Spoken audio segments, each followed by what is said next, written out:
அவர் ரஜினிகாந்துடைய word நான் சொல்றேன், காலம் பேசாது ஆனால் காத்திருந்து பதில் சொல்லும் சொல்லியிருக்காரு.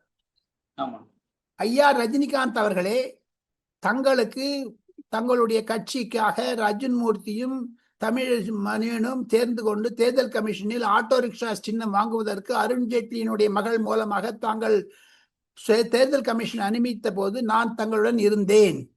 அதை சொல்லிக்கொள்ள ஆசைப்படுகிறேன். ஆனால் தாங்கள் ஏன் திமுகவுடன் சரணடைந்தீர்கள் ரஜினிகாந்த்? அது பதில் சொல்லுங்க சார்.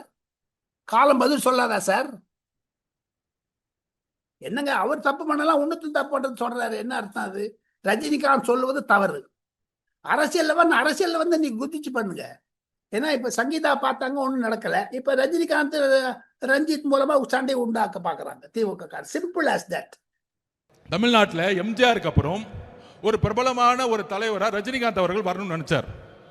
அரசியலுக்கு வந்து சிஸ்டத்தை மாற்றணும், எல்லாம் பண்ணணும்னு நினைச்சார். ஆனால் இதே திமுக குடும்பம் பல மிரட்டல்களை கொடுத்து அவரை அரசியல் கட்சி வர விடாம பார்த்துக்கிட்டாங்க. இன்னைக்கு என்ன ஆனார்? அவரு கடைசியில் ரெட் ஜெயின் பிக்சர்லயே நடிக்க போயிட்டார். அவர் மேல விமர்சனம் கிடையாது. அந்த வலிமை, மன வலிமை நம்ம தலைவர்கிட்ட இருக்கு. நான் பதிவு பண்றேன்.